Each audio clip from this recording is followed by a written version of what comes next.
This is Fortune Hill, a horror game with a heavy focus on narrative. I made two products to show my idea. The first and main product is a concept animation representing the gameplay and the story, and the second is the box art for the game. The game is about four friends who hear that an abandoned place called Fortune Hill may still have valuable items lying around, and they decide to go and investigate. However, Fortune Hill isn't as abandoned as they first thought. My audience was male teens and adults, which I found out through my research. Also through my research, I found out what works well through a horror game, and how best to invoke fear. What most existing products seem to use is jump scares. However, I found out most people don't like jump scares anymore, as they see it as a lazy way to make the player scared. What people do seem to like in a horror game is unsettling atmosphere and tension building, which is what I decided to do in my game.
At the start of the game, the characters are walking through a forest to get to the mansion on Fortune Hill.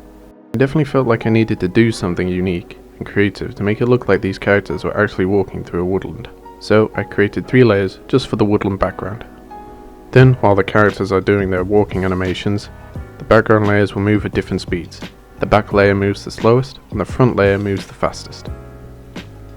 All this gives the illusion that the characters are actually walking. Overall, I did focus more on background design than any other design, as I believe it shows the overall quality of the game. To create the sound effects and music, I used beatbox. The 8-bit style of the audio blends well with the graphics of the game. Using beatbox was a bit of trial and error, as I found it hard to make good 8-bit soundtracks that blended well with the theme of the game. So creating the whole audio aspect of the game did take a bit longer than I initially thought. However, in the end I was focusing more on animation and visuals than audio design. When it came to making the death screen, and the playable character is turned into an uncleansed, I knew it had to be quite mysterious. I felt like a static fade to white was a good way to show it. Box art is the first thing people see of your game, so it needs to tell them what the game is about. On the back cover there are 2 glowing eyes, which gives the player an idea of the type of enemy they might be facing. On the front cover it shows a silhouette of Fortune Hill and the mansion on top of it. There's no clear shot of the mansion on the box or in the game, as I wanted Fortune Hill to be quite mysterious. The box art doesn't show any of the characters on the cover, that's because the game isn't about them, it's about Fortune Hill.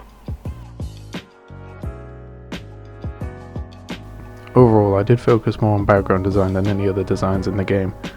I definitely think the woodland background is the best part of my product, as it shows the most creativity within it. Also at the end it's replicated, except now there are uncleansed lurking behind the trees, which gives the player a sense that they may not be able to escape. The box art does look good, but out of the 2, the concept animation is definitely what I put more effort into. I'm happy with my final products. I've completed them to the best of my abilities. I believe this work perfectly shows off my skills and sets me up for uni well.